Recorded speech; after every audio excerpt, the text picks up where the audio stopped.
Welcome to Slamfire Radio, episode 447, recording live from a place with lots of green and fortunately the beer as well, on Thursday, March 17th. I'm one of your hosts, Mo. And I'm Adriel.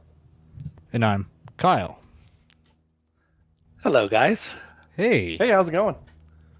We got Kyle. Kyle is. Oh my god. Yeah, he looks like he's he's outside in a t-shirt. There's trees. Shorts, flip-flops. Yeah. That doesn't look like northern Alberta. Well, it's 10 degrees Celsius right now in Edmonton. I feel like going outside in shorts and a t-shirt as well. Maybe working on my tan a little bit. I think I can. Oh yeah. Nice. Probably won't work as well as there. Probably not. Yeah. The other day I saw a UV index on my watch higher than 0 for a long time. Nice.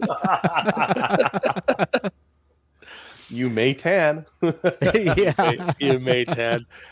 We'll get into what we did with guns. What we did with guns is brought to you by the Calgary Shooting Center, Canada's premier firearm retailer, featuring the Staccato XC pistol. 2011. Sorry about that. Pretty fancy. You guys have seen the Staccatos, right? Yeah. Oh, yeah. This one's got a brake on the front. Now, the XC, is that their compact? No, I don't think so. Well, it's got a comp on it. It can't be. It's not that compact. No. Here, let me share what this thing looks like. Because we could just talk about it, or I could just pull it up. There we go. There we go. Look, it's got like cuts in the slide, and it's got a comp up front. Pretty high sights. Are those suppressor sights? They look pretty high. No, those aren't suppressor sights. No.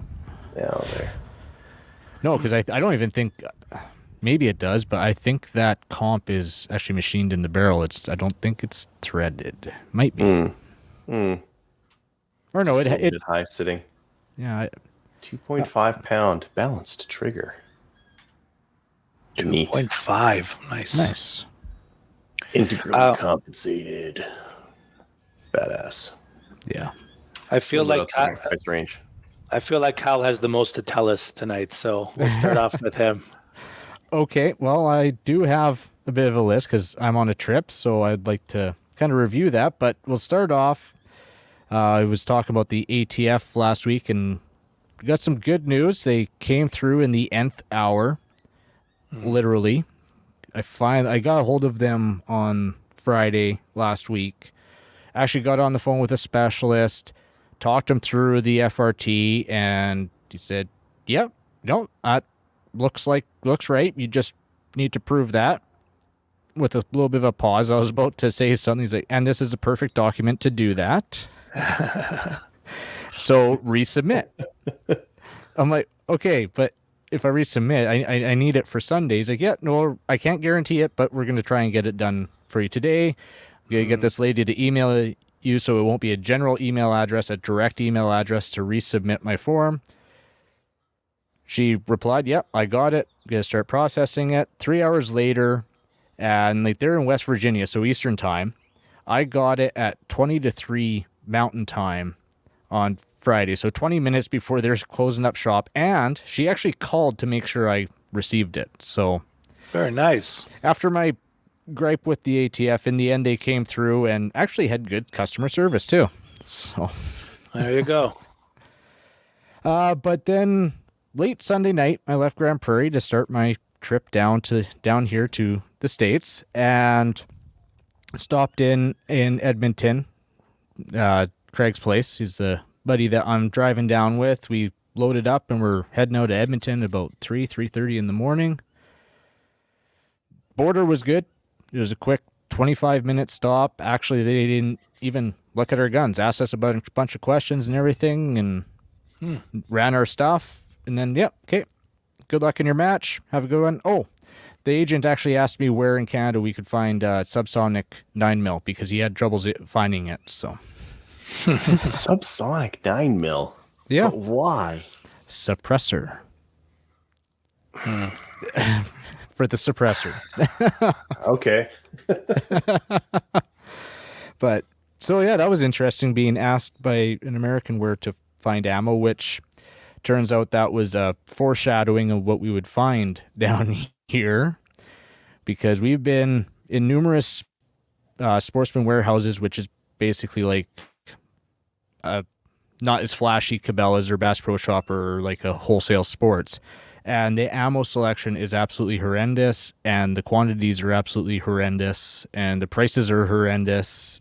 It's brutal. We had to actually look for shotgun ammo. We were looking and, where's the shotgun ammo? They have a section about like that. And that's it. Wow. Yeah, no flats, nothing.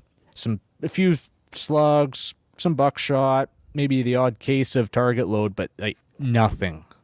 Down to the scraps, eh? Oh, it is. It's down to the scraps. And like I was looking for Hornady Frontier, and they were showing limited quantities on the website, but 75 cents US a round. Federal, like American Eagle, it's like 95 cents a round US.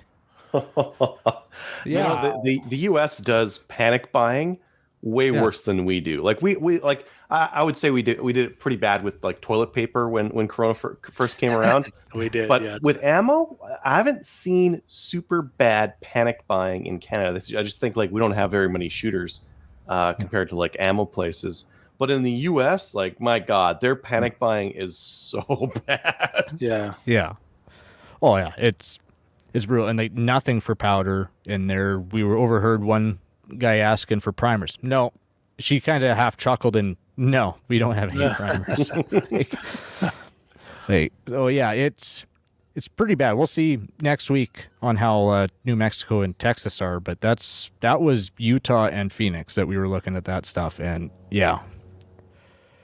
But on our way down, we stopped in for a rest at Beaver, Utah, because got to stop in Beaver because it's Beaver. But we ended up, they have a sign there, the largest gun shop in Utah.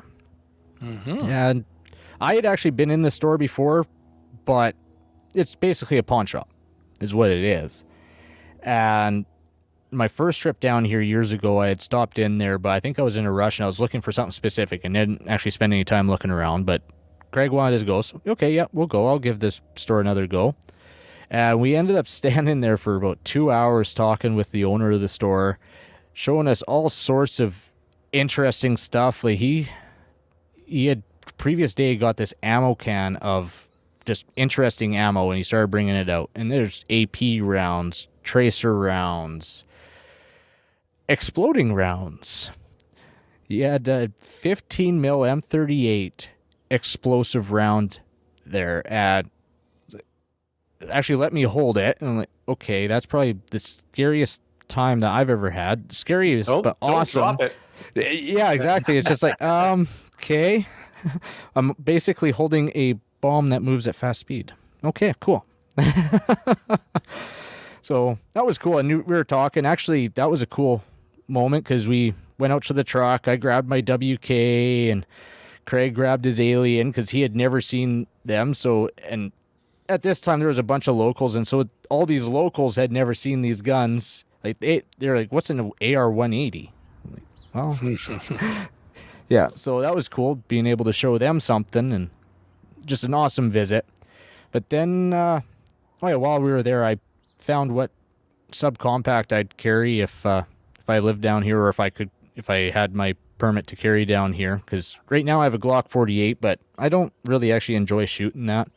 But SIG P365 large, that fits nice. P365 large, okay. Yeah, it's gonna sound like a 19X, but it's not as bad of oversized grip of the 19X where it's a 17 grip but the 19 barrel. It's just an elongated.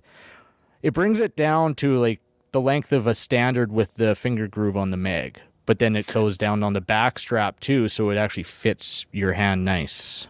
And what's the round count for that? Oh, what was that? That was like 15, I think. 12 or 15. Yeah. So, and yeah, it felt really good. But yeah, from there we went to St. George, and we were going to stay overnight in St. George because we did the Tuesday night steal at the SUPS range, Southern Utah Practical Shooters.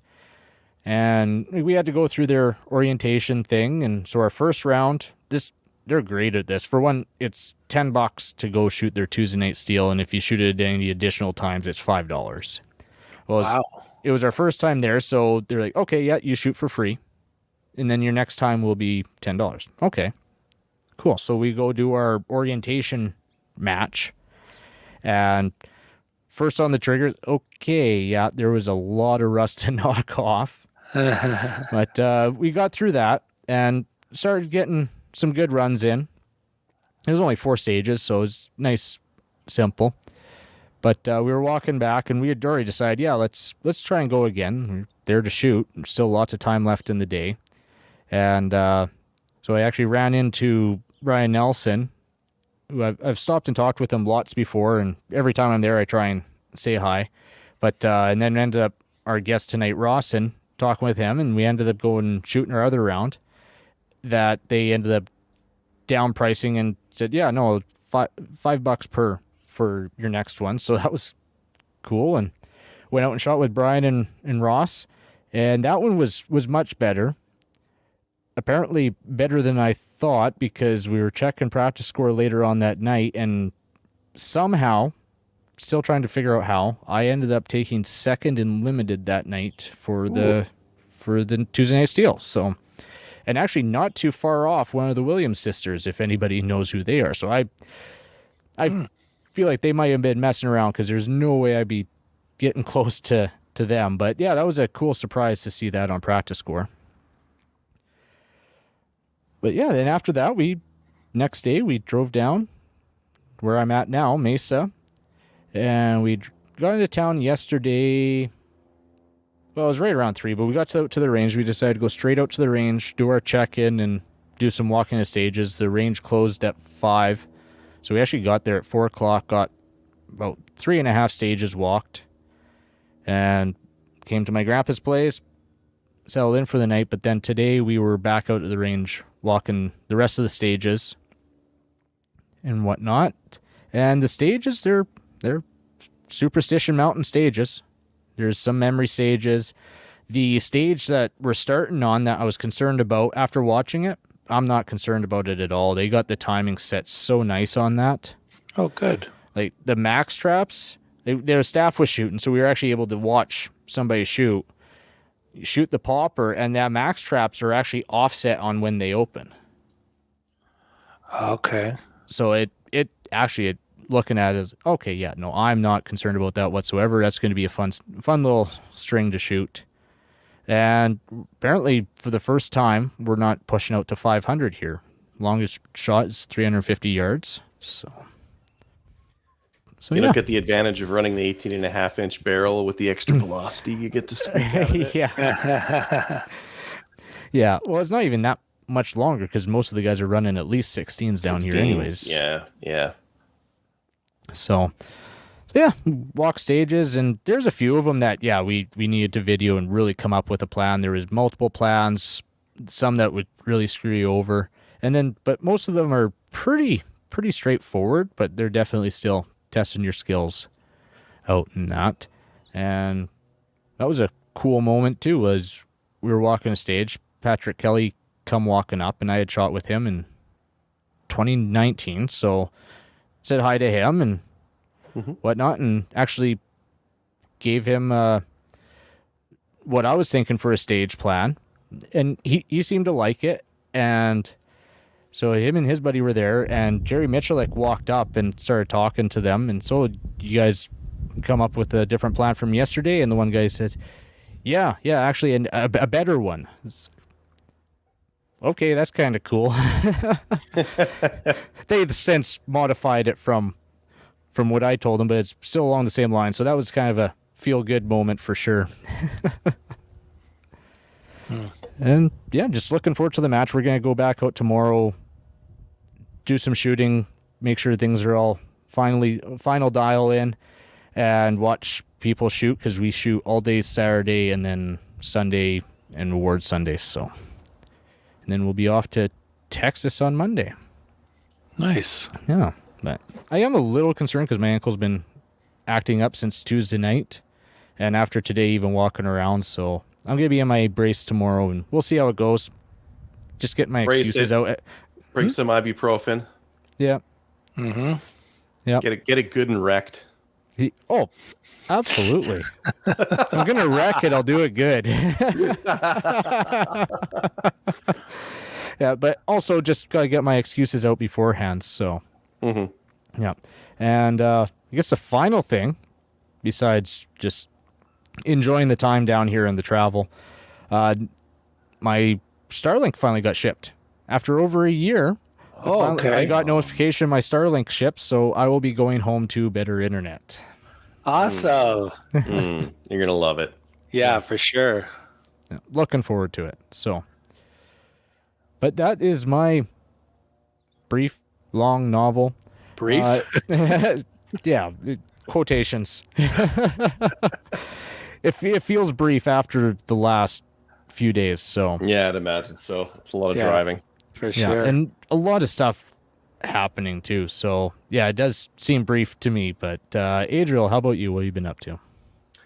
A couple things. So I think on the last show I was talking about building a gun room, and it's built. It's roughed in. Had a couple of buddies come out, and we framed in a couple of walls and secured them so that they're hard to break into, and plywood and drywall and all that kind of stuff. But one thing I realized as I was building it, it's right next to my hot water tank. Hot water tank needs to be replaced. It's like 20 years old, and it's gonna start leaking and blow up on me one of these days. So I called a guy for a quote, gave me a decent quote, and then I also realized, the government will give me $400 if I get this energy evaluator. So that's all happening next week. We're going to get the energy evaluator, then the plumber, then I'm going to move in all the guns. Not before. I don't. Before, it's a hobby room or something. Why is there a big bad lock on it? Why is there a steel door? I don't want kids in there, I guess. I don't know. I don't know my excuses. I got to protect my hobby. Yeah, what's my hobby though? Like, is this a sex dungeon? Like, what's going on here? Why do you got all this like noise canceling stuff going on here? I'll just let him use his own imagination, because I can't imagine his imagination would be arsenal. But that's exactly what it is. Yeah. Just keep the OPSEC just a little bit. So I'm gonna get a tankless hot water heater and the energy guide thing and whatever. And then I'm going to build in. Well, actually, I'm going to build my racking in the meantime, so that once this is all done, I'm just going to move stuff in, screw it to the wall. I started doing transfers on my handguns. I have little hope that those are going to be fast at all. They are. If you try calling into the CFP right now, they might just hang up on you. It might just be, oh, sorry, the line's too long. Email us or something. I don't know. That might be the response you get. Or one of my buddies who's transferring handguns to me, he said it took him an hour on hold to get through. It only took me about 30 minutes when I called back in to get them to complete the transfer. But boy, like nothing puts an exclamation mark on the security theater, like waiting on hold for them to tell them some numbers, and them to say, okay, those numbers match these other numbers, and please wait now. I know what's going to happen. I'm transferring so many handguns at once. I know they're going to flag it. I know they're going to sit on their ass for a week. I'm going to call them, and they're going to be like, oh, yeah, why are you getting 9 of them? Well, you could have asked me when I called in the first time. Yeah. And they're going to be like, where are you going to store them? Why do you need 9 of them? And then we're going to go through all that kind of stuff for me to say, yeah, it's for target song and dance. Yeah. Yeah. Each one of them is different. Yeah. Well, barely, but yeah. Most of them are 9mm. I realized just from looking. Yeah, they're all 9mm. That's fine. That's fine. But so I'm gonna have to do that. Build some racking, and maybe buy some shelving. I want to get like some racking and shelving, so like ammo and all that, because like part of this is I have all this stuff in. Well, not the guns. The guns are either at buddies' houses that have transferred to, or that kind of thing. None of that kind of stuff is here. like all my equipment, like my belts and holsters and magazines and all this stuff is sitting in boxes right now. I can't move it in until that room is ready, because it's a lot of stuff. Like I have a lot of gun stuff. Like my wife's got lots of boxes, like clothes and that kind of thing. I have lots of boxes, like gun stuff. But it's all got to get out, and it's all got to get put in the right place. Trigger scale. Yeah, that's got to be handy. So when I do my next review, I've got the trigger scale handy, so I can use the trigger scale. Weight scale, so I can weigh that all this stuff has a place that I need to store it somewhere so I can use it. But for now, it just sits in a box. So yeah. Anyways, long story short, a couple weeks, and I think that stuff will all be good to go. I signed up for a 3-gun match. Yeah, nice. Signed up for a 3-gun match. I was actually voluntold. I had to be at the 3-gun match, but then they're like, actually, we don't need you for admin, but we could use an RO, so I'm going to be at an April 3-gun match for Chaz. So, nice. I was kind of like, oh, am I ready for that? Like, I don't have like any of this stuff. Maybe I will be. I wonder if I'll have time to like dry fire, or it'll be like embarrassing. Because keep in mind, like, I've been pretty cold for a while. My 3-gun stuff has been like locked up or transferred away for 6 months at this point. So it's been a while, but yeah. Like riding a bike.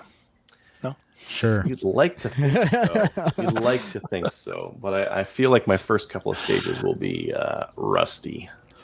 Rusty. Actually, one other thing to mention: we switched our rule set over to USPSA multi-gun. So that I got to figure out. I was involved with like setting out the rules and going through them and that kind of thing. But I still don't feel like I have a good handle on them.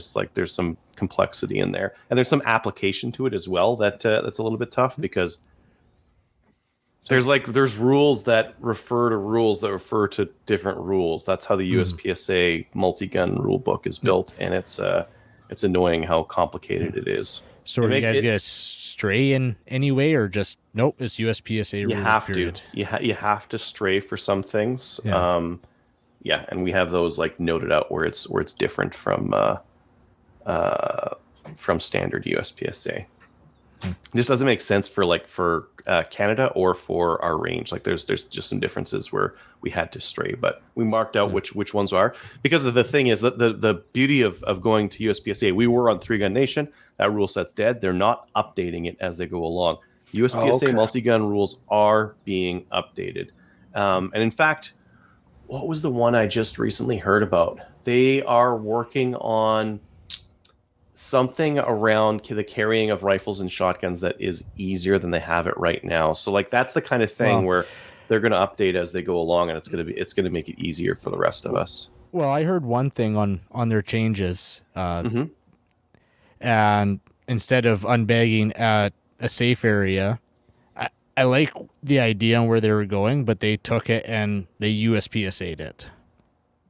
So now it's not just, you don't need to be at a safe area. You need to be within 2 feet of a berm. Oh, okay. I like it.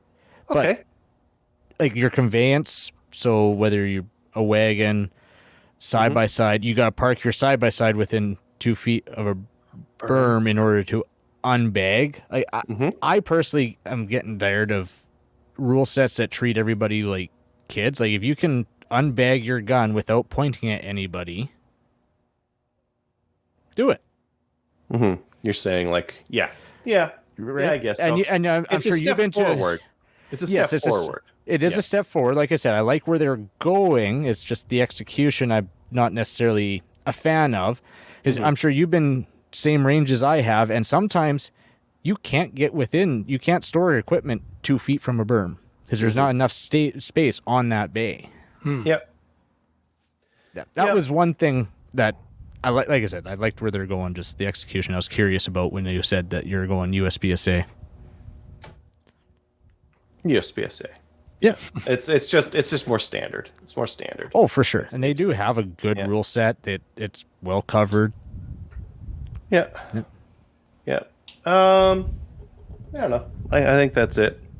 That's it for me. I need to transfer some handguns, and nothing will be done for 2 weeks. But after 2 weeks, am I gonna? No. Next week I won't be done. The week after, I'll probably have stuff moved in, depending on when the CFP decides to like let me know that they weren't actually going to transfer my my permit, and I had to call in and tell them that I'm target shooting again with the guns I owned before. They're not going to put those two together. That's not their job. Their job is just to be a pain in the ass and waste my time. That's their function here. Yeah, sounds about right. Mm-hmm. Anyways, that's enough of my griping. What about you, Mo? My list is shameful and the opposite of Kyle because I did nothing. There was no match last weekend because it was canceled because of that snowstorm I mentioned. It was supposed to take place this weekend, and then I guess the range is not in great shape now because they were going to do a portion outside, and so that's not happening either. It's probably muddy, eh? Just yeah, from all the moisture. Yeah, so they said it's not safe, and they're not going to bother. Now it gets dry for a while because it's going to be another couple weekends before I'm actually able to shoot him. So match. So I was on a pretty good streak of almost every week, every second week, and now it's going to be 3-4 weeks. So that's still pretty good. Like you're still like hitting a pretty good clip here with the number of matches you go to. Yeah. Oh no, absolutely. And then it's going to get tougher this spring and summer. There's going to be tons of matches, and just obviously with gas it costs more now, and the ammo costs more. But I'm going to try to go to as many as I can. Right. Yeah. So unfortunately, because I didn't have any matches, I did no dry firing. I'm not as motivated when there's nothing coming up to get ready for. Right. Didn't make any ammo either. I watched a bunch of YouTube videos, but that's really it. I always find myself going back to Hickok. I just like his stuff, his reviews and stuff. It's always pretty cool. He did one on what shotgun he wouldn't part with, and there was a bunch of older pumps, and the M4 was in there, and I think he ended up picking he picked the 870 over the 590, so that was pretty interesting. Tomato tomato. Yeah. They were down to the last two anyway, so that's what he ended up with. That's really it for me. We'll get into upcoming events sponsored by Telis Alpha. Telis Alpha is a Canadian digital agency that works exclusively in the farms vertical. They help with business processes, strategic planning, websites, e-commerce, and battling the stigma the industry carries with banks, merchant processors, and social media. Learn more at telisalpha.com. So we have Maple Seed events have started to be released, just published. BTSA and Trumheller and Ontario events opening soon. I think those Alberta ones are selling out quick. So if you're looking for one in the Calgary area, they're open. Get on them. Okay. Do we have anything else to mention for upcoming events? I had to move it down to news. I had something in the wrong place. Yeah, I thought that was. I thought that was interesting too. But I actually have one. If there's any Canadian three gunners that want to come down to the States, December, so you have lots of time to plan. Hard as Hell is coming back. It'll be at the Cobalt Kinetics Range in St. George, Utah, with Brian Nelson and Max Leograndis as MDs. Nice. So I know Brian was talking with Dave Hartman today for the 3-Gun show, so that'll probably come out next week. With info on that, but I know that they're going to contact previous attendees first and then open it up for everyone else. So cool. Yeah. Good. And important, we mentioned Ladies' Days. Kelly, also known as the CCFR's Women's Division, is looking to sponsor Ladies' Days events at your range. This is a range-driven initiative, but if you would like the sponsorship and support, contact Kelly at slamfireradio@gmail.com or info@firearmsrights.ca. We'll get into the news, and we have the big story from yesterday, right? About the amendment to the amnesty period that affects many of us. Yeah. Or doesn't. Yeah. Doesn't do anything.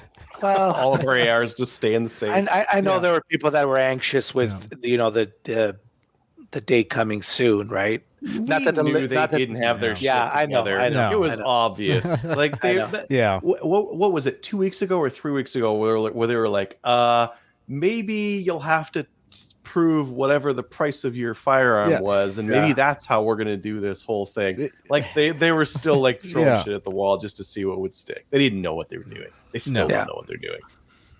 It's all big talk till they have to actually put the work in place.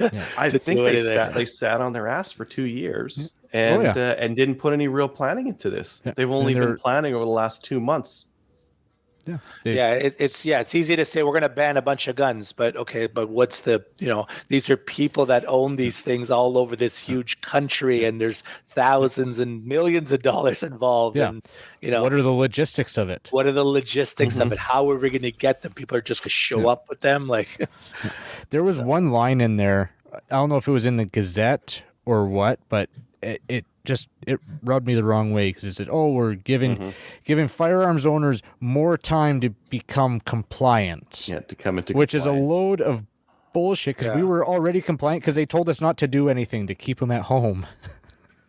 These are super dangerous guns. You can keep them, but just keep them for 2 years. Yeah, they're so dangerous for us to possess that just keep them for another year and a half. It's like, okay.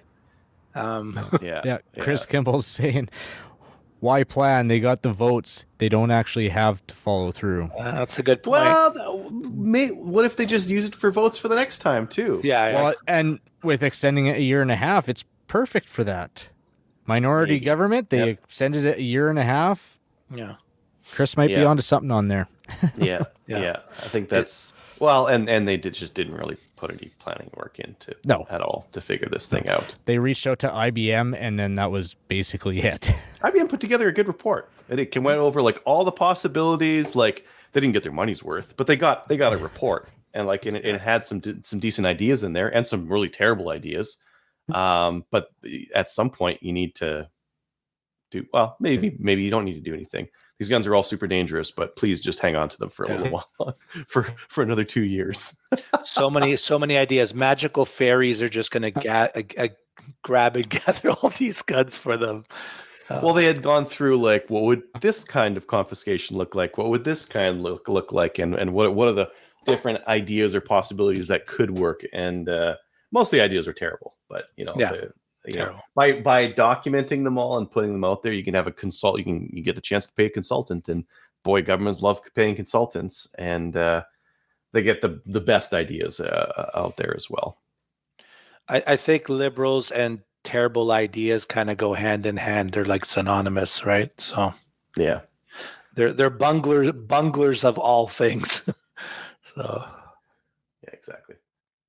The next one here is Wolverine. They have Wolverine Days coming back. I'd imagine they had to cancel some of them because of COVID.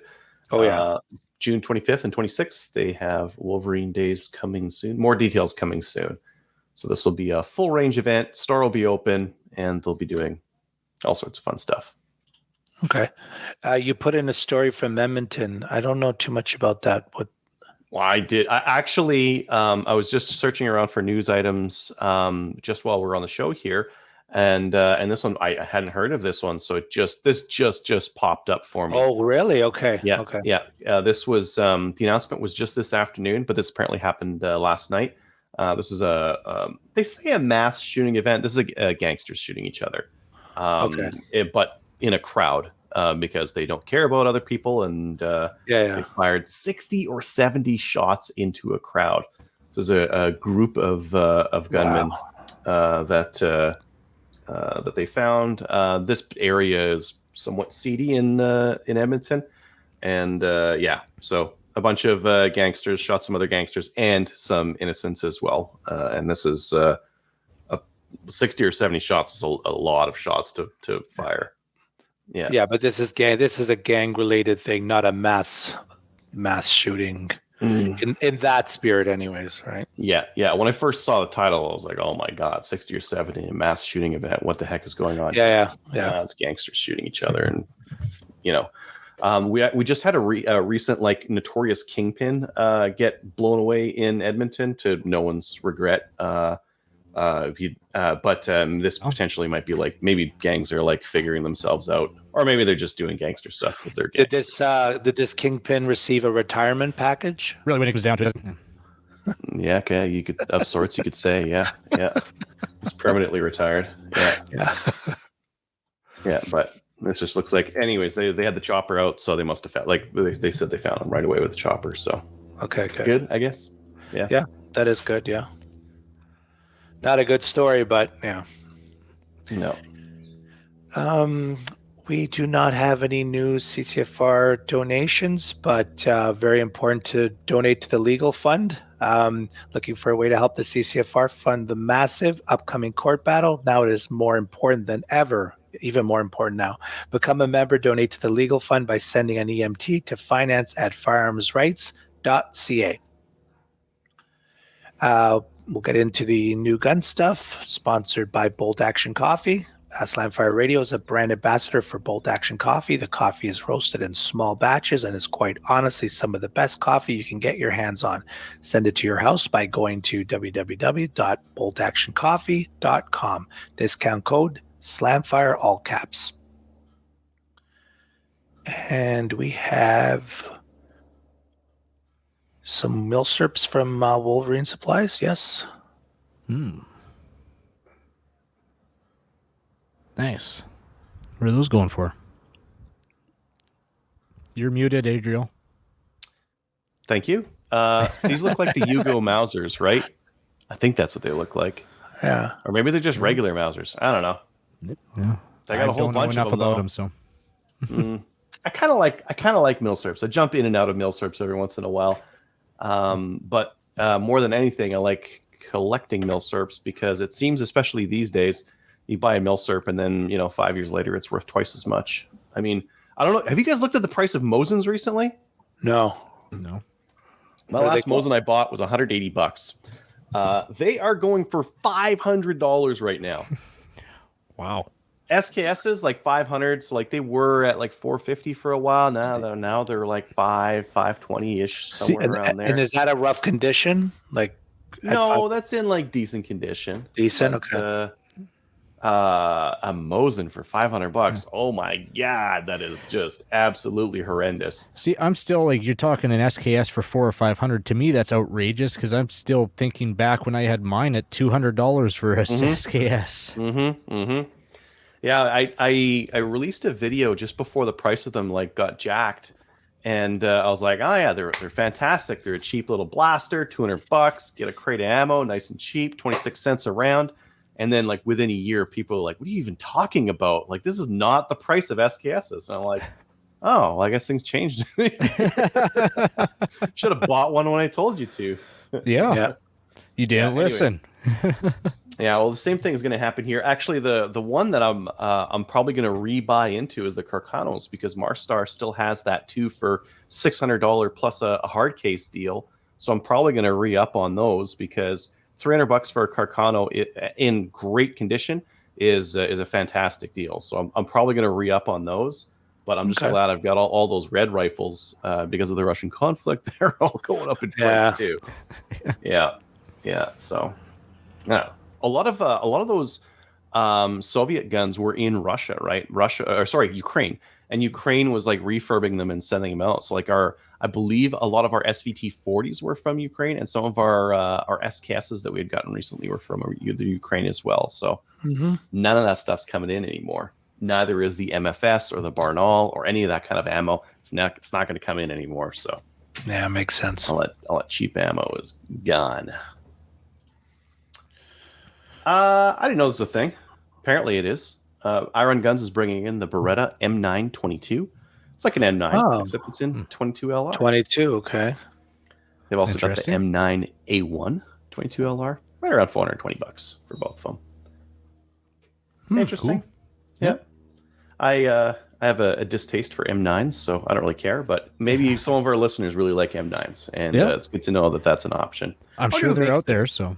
Do you think this is Beretta, or do you think this is like GSG or ISSC or something like that? It's got to be for that price. This is not Beretta money. Does it say where it's made? I guess not. I saw finish, but it was matte black finish, so that makes more sense. Okay. Hard to... I'd be willing to bet it's GSG or if it doesn't say made in Italy, then it probably it probably is. California. Yeah, I'm not sure. That's interesting. Anyways, $400. Looks cool. And then I wanted to add in something that's a little bit more silly, or not silly. If you're into LARPing, like military stuff, Cold Harbor Supply has the Holosun LE-321R multi-function. It's a laser light thing, like a peck that you'd throw on your rifle to make it look like you're an operator.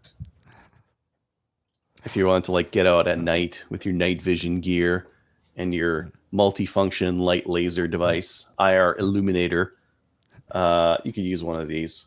There's so few places where you can actually discharge a firearm though in Canada that at night that it's kind of hard to get out with one of these. I'd imagine anywhere I would take one of these out, Fish and Game would like charge me with poaching, even if I was like all decked out in like proper LARPing stuff. Anyways, Cold Harbor Supply has these things for $1,400 if you want to LARP.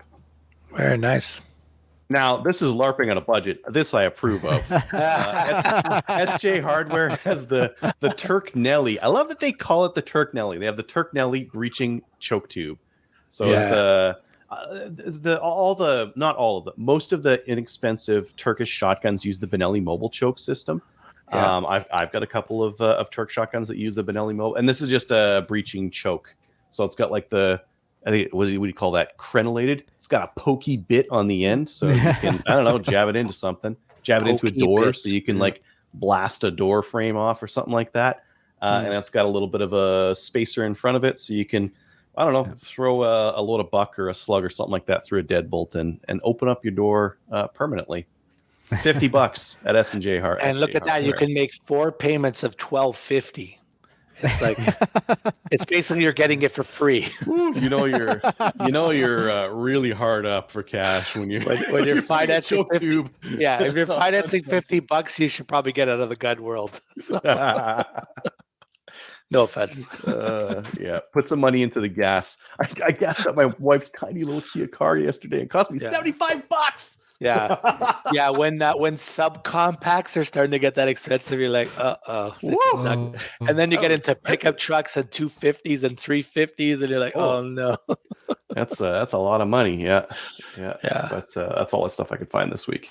Driving is for rich people now. So okay, and tonight we have Ross from Tactical Performance Center in St. George, Utah on. Hey Ross, how you doing tonight? I'm doing great. Like every single time here in Utah, it's awesome weather, really nice and sunny. So I like sun. I'm doing awesome. It looks beautiful out there. Yeah. It is beautiful. The Red Cliffs combination with sun, it's beautiful, especially at this time of the year. Later on in summer, it's getting a little bit hot, but right now it's perfect weather. Yeah, it was pretty perfect Tuesday night when I was out there shooting with you guys. It was nice. Yeah, best time of the year right now in that area here. Awesome. Well, so you're a director of training for TPC, Tactical Performance Center. I was thinking, why don't you start off by telling us about yourself, give us your basically your biography, because I was reading up on it, and it's quite extensive and very, very interesting. Yeah, I'll do it briefly, but as you can see and understand from my exotic accent, I'm not a natural American, so I'm Bulgarian. So I started serving in Bulgarian Army for several years. After that, started working for United States Diplomatic Security Service for over 7 years. Then there was several contracts like tactical instructor in the Middle East. And I said to myself, well, I love to shoot. I love to teach. Let's move in the shooting mecca of the world, United States. So luckily enough, it happens like this. So I've met Ron in person in one of the USPSA competitions organized here in St. George, Utah. And we started chatting, we becoming friends. I started helping with TPC. TPC was already established at that point, and then become a lead instructor. And later on, actually right now, we are continuing the legacy of Ron Avery. Now, from a competitive perspective, I'm a USPSA production grandmaster, and I started competing back in 2000s when I was in the United States Diplomatic Security Service. Why? I watched World Shoot in Petersburg, South Africa after that. And interestingly enough, Ron took second in that World Shoot, even with a broken finger. So I said to myself, wow, these guys, they are really, their marksmanship is top notch. It means they're fast and very accurate under speed, and probably the best manipulation and marksmanship when you're talking about the modern pistol craft. So I was impressed, and I started competing because of that. I wanted just to kind of fine-tune my marksmanship skills, and at the same time doing something fun, right? Competing with the other great guys. So briefly, that's how everything started. Awesome. And what about TPC? Like, you mentioned that you're carrying on the legacy of Ron Avery, but what's the history behind TPC? Like, it was started by Ron Avery, or?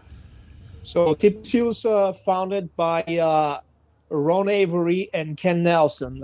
Ken Nelson is known like the person developing the practice score. It's very well known software scoring system that most of the USPSA matches are run by practice score these days. And that software actually help us to substitute, the regular paper and pen with welcome. Actually, we entered the digital era at that point, right? Mm-hmm. So it's really nice, very easy. At the moment that the wash shot at the competition is fired, you know the results. Of course, there's a verification process, but there is no several hours wait, to calculate all the scores. It's very easy. It's very good also for the shooters, so they can see different stats. And based on that, to kind of schedule or reorientate their training. And it shows the weaknesses and the lacks of skills, or et cetera, et cetera, et cetera. So basically, one of the it's a revolutionary software in that kind. And the second co-founder, that was Ron Avery, and basically he is the doctrine developer of TPC's doctrine that we call the reactive shooting science. Why? Ron was a deep thinker. He was a very, very clever man. And he devoted 37 years of his life actually shooting and talking with the best shooters around the world, regardless of their background. So he has a law enforcement background. So he noticed that regardless of the area that these shooters are coming from, they are applying more or less the same principles in order to achieve the high performance in marksmanship under speed. So he formulated the core principles, and that's the signature of TPC. So we are not drill-driven school. We are not teaching specific techniques. Yes, we can do some recommendations about techniques, but mainly we are principle-driven school. If you understand the core principles behind the marksmanship and the high level of performance, you know how to actually correct your mistakes. If you make a mistake, you can correct that in a fly. And you can design your own system, training system, not only a program, everything together to create that synergy between training, practice, and performance. Yeah, according to the needs, the specific needs, right? It can be a competition, it can be a self-defense, it can be more military application or law enforcement application. It doesn't matter. Yeah, I think one of the things that I realized when I started taking a little bit of pistol instruction was I didn't know how to self-diagnose. But before I got the instruction, I did know how to self-diagnose my issues. My accuracy is not very good.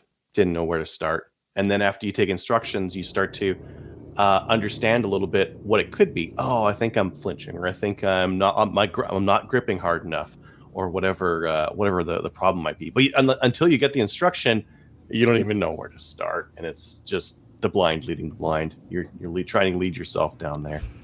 And the problem of that is you're not aware enough, and it's very easy actually to develop something that we call bad habits.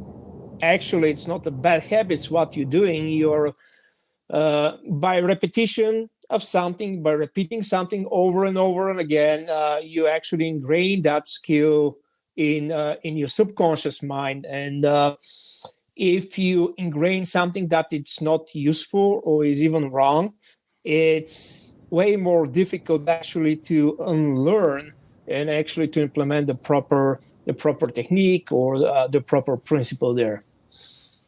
Yeah, you rely on those bad habits, and then where you should be starting from a good spot, like the shooters moving their rear sights all the way to the right to make up for the flinch instead of just learning how to pull the trigger properly. Yeah. You mentioned you're a performance center, but you mentioned self-defense, and we've heard that there's millions of first-time gun owners in the U.S. that have added to the numbers over the last few years. You have training for them as well, or is it more advanced than the beginner step?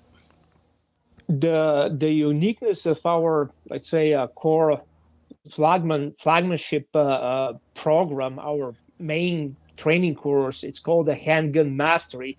And the unique about that course, it's regardless of your level of proficiency, you'll learn tons of things about the specific skill. It means based on your level of competence, you'll extract different layers of knowledge, and it will be equally beneficial for a beginner shooter, and it will be equally beneficial for, let's say, even an expert.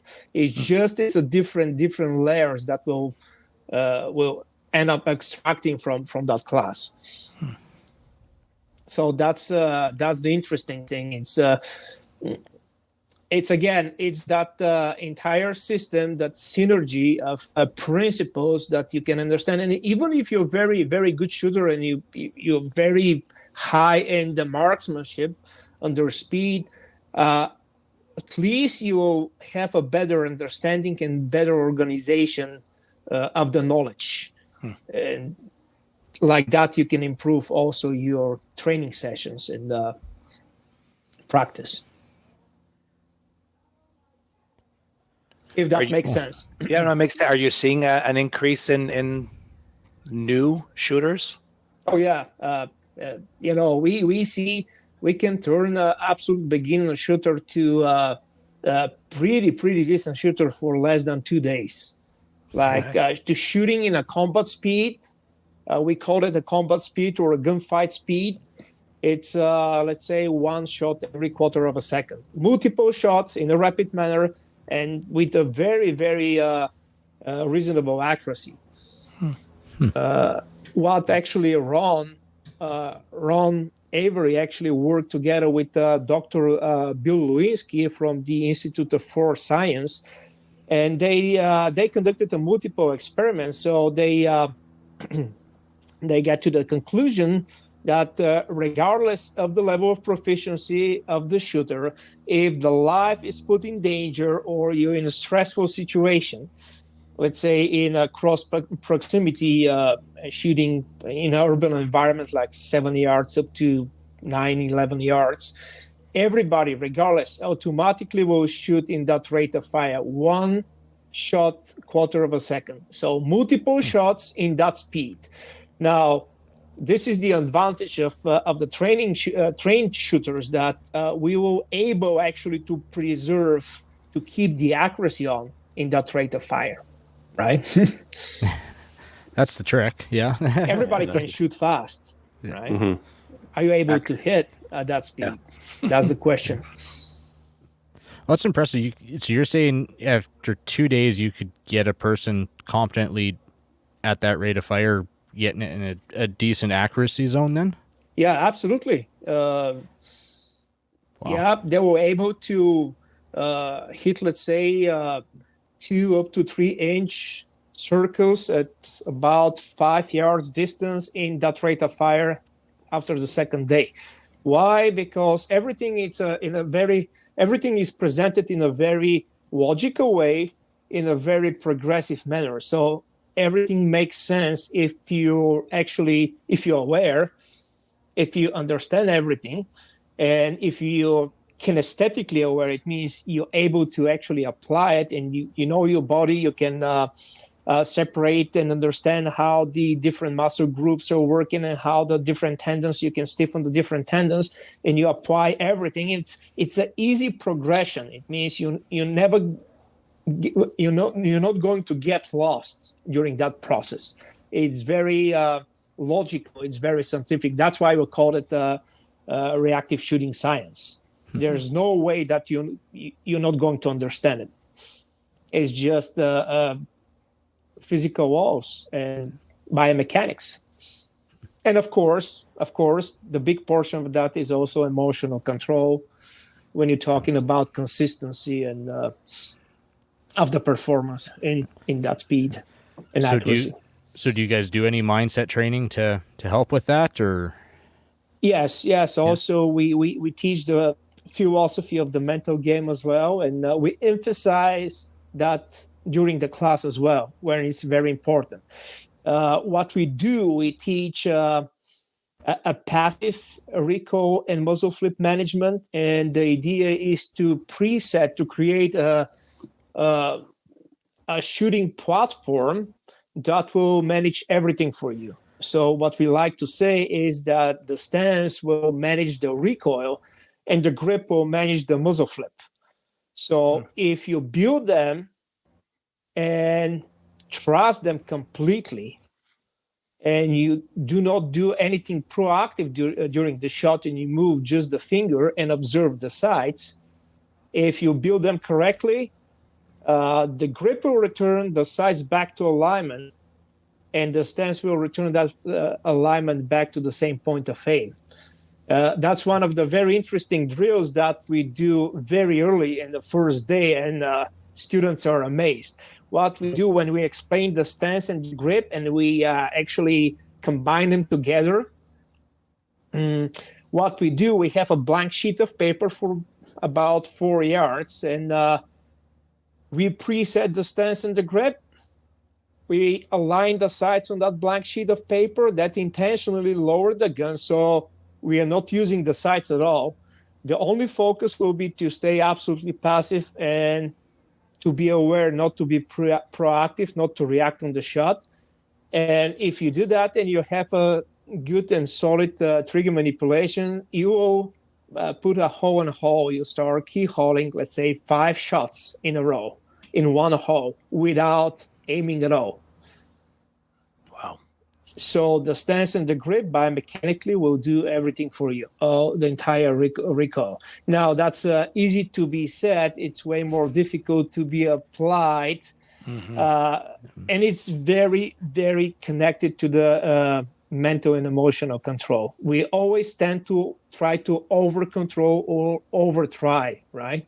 The idea is to stay absolutely passive, just to observe what is going on, to keep everything consistent. That means not to relax the grip after the shot, not to stiffen or to increase the pressure just before the next shot, not to lean towards the gun for the next shot. All that's proactive actions that will change and will add the inconsistency in your shooting platform.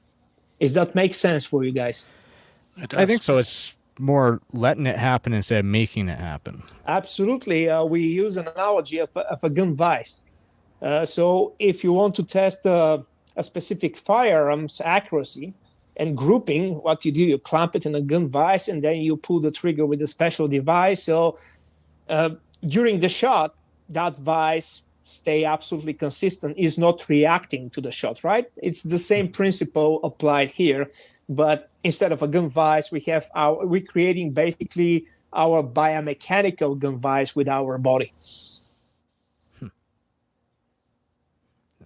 Well, it's cool to just break it down and keep it simple. I can see with that how somebody could learn really fast. It's not super technical little pieces. It's just do this, focus on this. And do you guys get into the further advanced tactics where you're shaving hundreds of seconds off or whatever?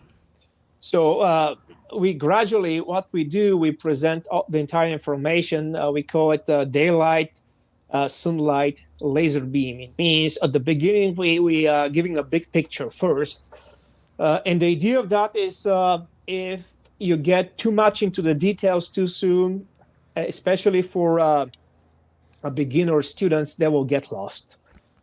Even if they grasp one specific concept, there are small details. There's so many small details that they'll lose it. They'll lose it. So what we'll do, we'll present first, the big picture. We conduct some drills and training, so all the students get familiar with that, and we're starting to narrow our focus in small, more minor details that will make a big difference over there until we reach the top level. It's that small minor details, we call them the laser beam, that will change, and that can be a difference, let's say, between a reasonable shooter and a top expert. Small things that we can tweak, but there's a lot of small details that we covering in the handgun mastery class. But we do that again in a very progressive manner. So we always focus to keep and add one thing at a time. One thing at a time. Why? Because if you presented too many things that you need to be aware at some point that are new for you, conscious mind can focus on one thing. The subconscious is the one that it's a multitasker and actually can conduct and control up to 1 million processes at the same time. But we are learning with our conscious mind, with our intellect and logic. So we need to be aware how we are applying that one thing, the new thing, correctly. And we need to keep that awareness until we get more confident or we get more familiar kinesthetically about that particular skill. Otherwise, we can easily turn that training process to what we call a junk training, that we start implementing a lot of bad habits. So we need to be very aware about it. And we emphasize that over and over and over during the class. Okay. You offer law enforcement and military training at the facility as well, correct? Yes. And we also traveling around the country. We are happy and we honored to train a lot of agencies and a lot of instructors, including SWAT teams and etc. And they are amazed how everything is structured. So again, Ron Avery was a very, very smart guy, deep thinker. So the ability to create an actual system, not only, conducting a training with using drills and techniques and et cetera, but to create a system, entire system that combines everything in a very, in a synergy. That means training, practice, scheduling your training program, developing your training program, the ability to actually teach others or to self-diagnose yourself and to correct your mistakes. And of course, if you need to adopt some kind of changes because of, let's say, the mission of your performance, you can easily do that because you have a deep understanding of all the mechanics and all the principles behind the performance. And that's the beauty of it. That's cool because, it sounds like basically what I'm taking away, you train performance shooters, not just competitors. No. The entire system is developed. Basically, Ron's intent was to actually develop the ultimate like a self-defense marksmanship system, right? It totally translates to competitive shooting because marksmanship and weapon handling are pretty much the same, right? So it translates pretty well, but high performance marksmanship under speed, it's absolutely essential, especially for self-defense applications. Cool. So yeah, you said you travel all over the U.S. and we had started talking Tuesday night there about you guys coming up to Canada. I know it's been tried before by a group of people. I think after this, there's going to be some people interested. So I kind of wanted to get you to let us know what would be the requirements to get you guys willing to come up to Canada to put on a course. Sorry. And that in first place, students to willing to have an open mind and willing to learn new stuff. That's the most important thing, right? Yeah. To be eager to improve, and again, improvement. You cannot say that at the moment that you say that you know everything. Actually, you stop your progress. Yeah? There's no such kind of thing, right? So there's always room for more improvement, or to learn new stuff, or to approach the things in a different perspective. So yeah, the students willing to learn and just a suitable firearm, ammunition, and that's it. If you have like a group of 15 guys, we can make it happen. That's everything. Of course, a notebook, a pen, because there's a lot of small things. And if people always they come in the class and say, "Yeah, I will remember," or I'll take, I'll take a voice note. No, let's say the half of the first day, they start searching for notebooks or something like that, or they start typing in their phones, because there's small details, a lot of small details that are very important. So over a 2-day course, how much ammo would you expect to shoot? Obviously, it's going to be different if you need to work on a skill a little bit more, but... Yeah, so a handgun mastery, which is kind of our core class, it's basically 3 days. So say it like 500 rounds per day, which is a very doable amount, and it's very useful without overwhelming the students. At the same time, it provides them a good amount of repetitions and practice. For sure. So yeah, 15 people, 1,500 rounds of ammo each. And what about if someone wanted to come down to the States? I know... the ATF, or what is it? I can't remember. ITAR is tricky on some training for foreigners. Are you guys able to train Canadians down in the U.S.? We are training, when we're training just marksmanship, that's not supposed to be a problem. It's just a marksmanship like all the competitive shooters. They are traveling around the world and training. Basically, we're training the same techniques and principles that are suitable for competition and etc. And there's no problem. Now we cannot teach, of course, any kind of tactics, special tactics and etc. That will be under ITAR for sure. But there's many competitions, actually, competitive shooters that are traveling and taking classes around the world. Awesome. Yeah, because I think that would be cool. I'd love to. I've been wanting to attend one of your guys' courses for a long time.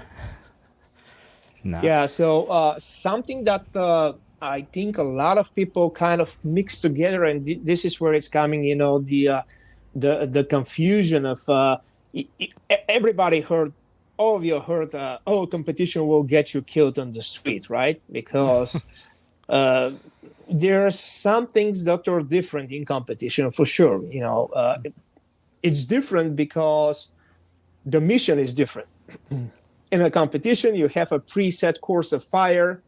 You know everything. You know where the targets are, and your only mission is to shoot it as fast as possible with reasonable accuracy, right?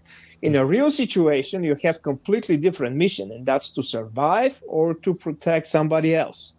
So based on a difference in missions, of course, the tactics will be completely different. So you're not going to run like this in the street, and you're not going to opening the corners like you do in a competition. Of course, it's a nonsense to claim that, right? But when you're talking about marksmanship skills and technicality of actual shooting under speed, they're pretty much the same, plus minus several small nuances over there.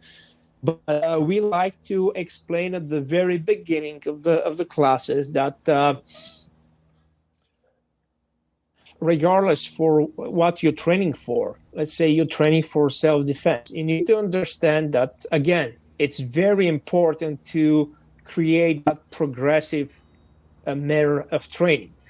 So let's say what are the three pillars of successful combative marksmanship or whatever, performance to the ability to protect yourself in the street.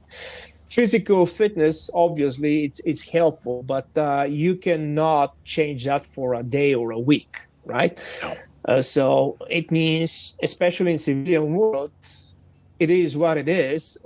Obviously, if you want to change that, you start doing more, spend more time in a fitness, in a gym, that's for sure. It's very important for military personnel. It's important for more specialized law enforcement units. For civilians, you have what you have. So the three pillars actually, marksmanship skills, technical skills of shooting. Then you have specific tactical knowledge and ability to apply that in a situation. And the third one is the mindset and awareness. So you need to train these three different components step by step. It means we recommend and we believe that marksmanship it's essential. You need to turn that to a subconscious skill. That means the ability to shoot fast and accurate without even thinking about it, right? In a real situation, you don't have the time and the ability to think about how you're going to prepare the trigger and release that shot. You're in a stressful situation, so you need to ingrain that in your subconscious mind, and you need to have the ability to perform that with your subconscious mind. Then, decision-making and proper tactics. You need to turn that also to kind of a subconscious mind. So to be able to have a proper reaction according to the specific stimulus, or kind of to assess the situation and to take the proper decision. Then combine these two, the decision-making, proper tactics, and marksmanship skills, right? And create that synergy. Work together, repeat. And then start to test the ability of these skills under pressure, stress, physical fatigueness, and etc., and to see how well you can maintain first your decision-making ability under stress, and are you going to degrade your marksmanship skills under stress. So kind of to add layer over layer in order to create that final goal if you want to survive in a gunfight. Does that make sense? Yeah, I think it makes sense. I mean, we all shoot competitions, so we all remember probably our first time going to our first match and seeing all the gun handling skills, accuracy, all of it going out the window, and seeing how poorly that has gone. And I think we're all practiced to the point now where we can start shooting a stage, for example, and having our shooting the whole thing subconsciously, our conscious mind, like kind of acting as the director of the show, but not actually doing the measures. So fully realize it. It's a great goal to achieve for especially for new shooters to get them there. and to do it in 2 days. Like I think the great thing about getting really great training early on without any bad habits is that fresh canvas for you to paint on. You can make a great shooter without any of those bad habits to start with. It's probably a lot easier than getting someone who's got a lot of bad habits to break, right? It's way much easier. Now, don't get me wrong. We are far from the claim that will create a top shooter for 3 days. It requires a lot of consistency and requires a lot of practice. There's no bypassing. You cannot bypass that process. But all the students at the end of day 3, they'll leave the class with all the knowledge necessary and all the diagnostics and self-diagnostic skills to continue that journey and to design their own training system and their own training schedule and program. Awesome. Give them a full toolbox and let them go to work. Correct. And toolbox that Ron's used to say, there's a very common phrase, oh, that's just another tool for my toolbox, right? So I'll go to that class, I'll pick up something from here, and I'll go to the other class, and I'll pick up something from there. And that's great. That's you're actually developing wisdom and knowledge. But a lot of shooters are not aware that, okay, let's say you cannot build, let's say, a NASCAR that is competitive using, let's say, a Corvette engine and a Honda Civic brakes, right? First turn will be out of the track, the racetrack. So you're taking that tools for the toolbox, but you need to create and you need to actually pick up and choose the proper tools that they will work together in a proper way. They'll create that synergy that it's necessary. And that's what's creating a system, right? That's a difference between just taking a technique or conducting a drill or creating an entire system that will create that synergy and combine everything together in one final goal. That's why final goal it's at top performance. Of course, the more you know, the better choice you'll have. That's for sure. Oh, yeah. Yeah. And I like that analogy because, just because you took that training doesn't mean it was quality or it works with the other training that you took. But if you get wise enough to know where you can apply certain things or where you can apply other things, I guess would be an accurate way of looking at that. Is that right?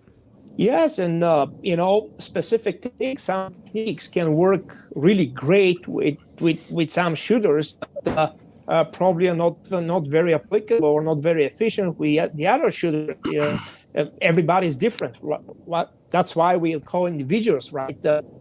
Physical build, strength, hand size and shape. Even the way how the mind actually the brain is processing the information, the kinesthetic awareness that we have, it's different, right? So we cannot say that let's say with fits everybody, right? But if you understand the principles behind the performance, we can tweak it here and there, and basically you will modify the technique in order to create your own style. If you see the top shooters in let's say in a USPSA or IPSC world, you see that all of them, they look slightly different, right? They have their own style. They're doing the things a little bit different, but the end result, it's pretty close. It means tenths, sometimes hundredths of a second.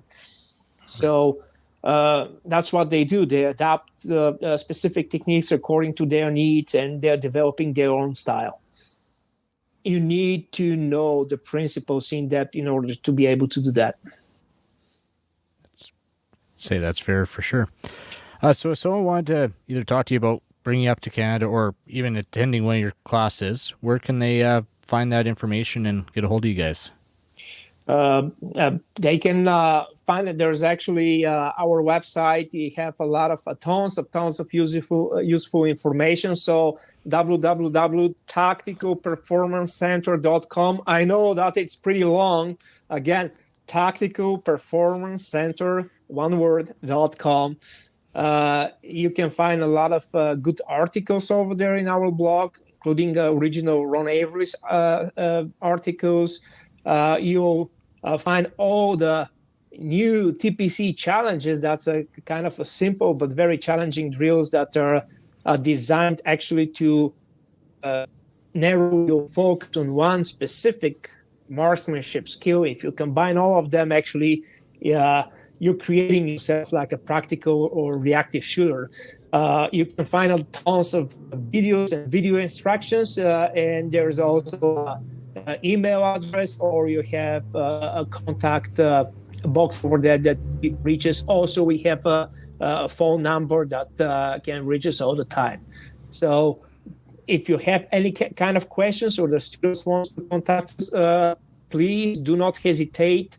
We respond in a day, maximum in 2, but we respond to all the questions or contacts. That's great. Awesome. Yeah. Excellent. Well, you guys have anything else for us? No, just thanks for coming on. I mean, I remember when we had Ken Nelson on, I think it was 4 years ago, I think, on the podcast. And you guys are a bunch of pros, and it's great to hear from you again. Okay, well, thank you again, Ross, for coming on, and it was good shooting with you Tuesday night. And it was awesome. It's always great fun, right? Oh, for sure. And it sent you a text, but yeah, thanks for the dinner recommendation, because that was pretty good. I told you that we'll be happy about that place for sure. Oh yeah, for sure. Okay, well, we're going to get on with the rest of the show, but thanks again, Ross, for coming on, and everyone go check out Tactical Performance Center. They have an amazing facility, and as you heard, awesome philosophy. Also, something that we can actually close our conversation. It's I can be kind of an advocate for, in general, for the sport of practical shooting. You know, a lot of people, especially the new gun owners, they are hesitant to start competing. We highly suggest that, including for law enforcement and for everybody that wants to kind of evolve in the skills. You witness that, and you know, guys, that the community of practical shooters is very welcoming, and nobody is laughing or it's critical. It's actually everybody wants to help for the beginners, and it's the most important thing is it's a high level of safety environment, right? So that's a priority number one first. The great way to actually learn how to manipulate to have a safe gun handling, think about get involved with your local club in let's say a weekend local competition matches, and slowly you can progress over there. Now, the beauty about competition later on is that it provides you also a great chance and great ability to test yourself and your abilities to perform under stress. It's a different type of stress, but still, the factors are kind of, and the symptoms are exactly the same. A high adrenaline level and increased heart rate, and absolutely, and the pressure from the beep, pressure, messing with your head. Yeah.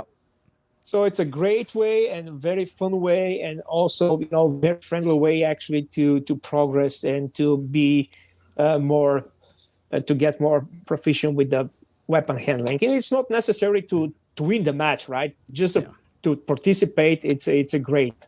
It builds confidence. There's no doubt about it. So absolutely, and he's a good tester. Good tester and it's a great time to spend time on the range in a friendly environment. Yeah, absolutely. Awesome. Yeah. Well, thanks for that little bit of advice for our new shooters out there, Ross. Seemed to be full of wonderful advice. So, absolutely, gentlemen, thank you so much for having me.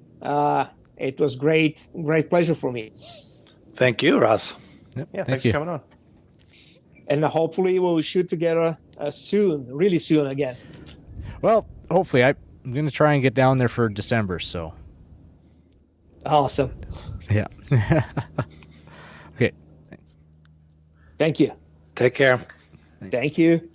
Thanks again for Rossen coming on the show to talk to us about TPC. Really great stuff. It looks like a lot of exciting training and great website too to check out. There's a lot of stuff on there too.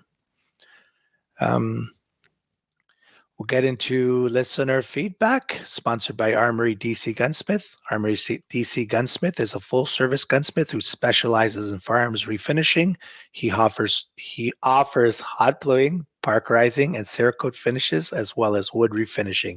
Check out his online inventory of new and used guns, firearms accessories, optics, and more at www.dcgunsmith.ca. He probably has some sales and other offers on there as well. Okay, cool. And you could check him out on Facebook and Instagram. We have one letter, one email. I can read it. So it says, "Hey Slamfire, as I'm sure you've heard by the time you read this, the amnesty has been extended. Your inbox is probably packed full with other listeners mentioning the amnesty, so I'll keep this short. I'm happy to hear that I don't have to give up my property on May 1st to prevent me turning into a bureaucratic criminal, and I wish to thank the CCFR and its members for fighting the good fight. However, what concerns me is that the new date chosen to end the amnesty was October 30th, 2023. At first glance, it makes me think the Liberals have more important fish to fry with the Ukrainian situation, the economy, and COVID still going on, plus a not very known about injunction. So extending the amnesty seems to be a logical choice for the Liberals. But on second thought, wouldn't you think if they needed more time to figure out how to take our property from us, why not choose a 6 or 9 month extension? To me, setting a time of 18 months from now is probably the Liberals preparing for an election in September 2023, 2 years after the last election, and using this new date as a campaign promise to convince voters with fear and keeping the Liberals in power. Example, vote us out and guns will be set free. What is your take on this? Cheers, Alex." So, maybe it's an election thing. Yeah. Maybe it's it's partially they don't have their shit together. They're they are not ready for this. It took 2 years and they're not ready. And that's the speed of government. They're very slow, inefficient. They blow as much money as possible doing nothing, and now they need another 2 years of doing nothing to be really ready. It might be an election thing. It might just be a push out for the elections, but I don't know. It's kind of hard to tell, because with a minority government, they could get toppled at any time. If they are weak, if something really bad happens at it, and they get pinned on it, the Conservatives and NDP will pounce. They'll vote them out of no confidence, trigger an election, and they'll try to take advantage of that weakness to get more votes. So planning for something in 18 months in advance, I don't know if that would be a super great strategic move. Have any minority governments made it the full 4 years? I don't know. I don't pay enough attention to politics. The only reason I pay any attention is to see which parties you can ban my guns or not. That's all I really care about. Yeah. The more into guns I've gotten, the more into politics I've gotten. But before that, I couldn't care. I honestly didn't care very much, right? Yeah, red, blue, orange, who cares? But now I'm obviously much more invested in this world than before. But I don't know, when it comes to the libs, even on the non-gun stuff, they don't really get anything done. It's just talk, and then nothing happens. And then they talk again, and then nothing happens. So, yeah. So whether they can actually use this, well, they will use it as an election piece. Whether it's something that gets talked about or not, we'll see. Well, my hope is that the new Conservative leader, which I hope it becomes him, will be a bit more aggressive in actually challenging the crap that's thrown out, and not just waffling on it or just kind of backing away from it. So I'm hoping he's going to be a little bit more Well, it'll be Polyev at this point because I don't think anyone else has got like any like. I don't know. There doesn't have any chance. There's something fishy. There's something fishy about the charade situation. It's like nobody wants him, but then he's being pushed by certain people. So I don't know enough. I don't understand enough of this stuff to know. But to me, the clear choice is Pierre Polyev. But we shall see. Yep. Kyle's back, and somebody made an excellent comment. Actually, Chris said, "Poor Hef's internet is working like IBM's buyback program tonight." So I think that's pretty funny.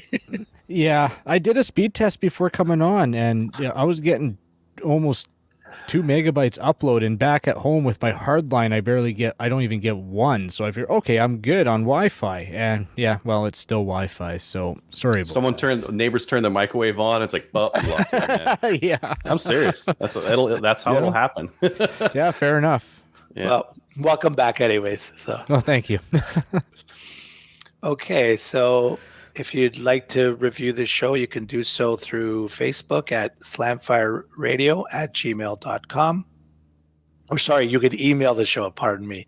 And you can also review us on Facebook.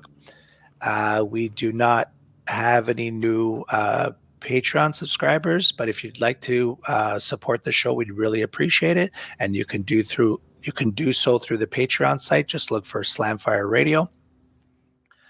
And I think we've covered most of the comments. Anything else we need to point out? Brandon had pointed out that those might be Swedish Mausers. He says he needs a nice Swedish Mauser. Maybe those are Swedish Mausers. I don't know. They're Mausers of some kind. They're Swedish, Hugo. I'm not sure. Swedish. The Swedish ones are nice. Even the Yugo ones were pretty good. The M24s or M48s. M48s when they first came in were really decent. And again, I kind of wish I would have gotten one when they first come in, because when they first come in, they were they Arsenal refurbished? I don't know. They're like $400 Mauser though.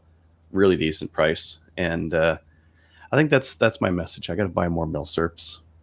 That's my investment strategy. Milsurps. Okay. he's got his money in Milsurps. Yeah. What stock is that? It's a different kind of stock. It's European. Yeah. Okay. Do we have any shout outs or podcast, YouTube, movie recommendations from anybody tonight? Yeah. Go ahead. Yeah, I'll shout out Craig for coming on the trip with me, or letting me hang out with him, however way it worked, for being willing to travel with me on this trip and split costs. Shout out to Brian and Ross for letting me shoot with them and hang out with them Tuesday night. That was a lot of fun, and good to see Brian again and meet Ross. So awesome. Are you listening to country music while you're driving? No. Sometimes he puts on country, but I had my playlist going when I was driving through the night. All right. It don't bother me. I'll listen to whatever. Static in the air if need be. Nice. Yeah. Just another shout out to my buddies for helping me build that room. It took a day and a half, I guess, of like solid work. So I was glad they were out to help. It's a lot of work, a lot of sawing and nailing and measuring and beer drinking and it's sawing again because you didn't measure twice the first time. It's bound to happen once or twice. Well, it's just a practice cut, so pre-cutting it for another area you can use it for. There you go. Yeah. Makes sense. I have nothing tonight. So check us out on Gun Owners of Canada. Like us on Facebook. We're still trying to get it to our 3,000 mark. Give us a review on Facebook. Join the CCFR. Very, very important. And see you next week. Later. Good night, Kelly.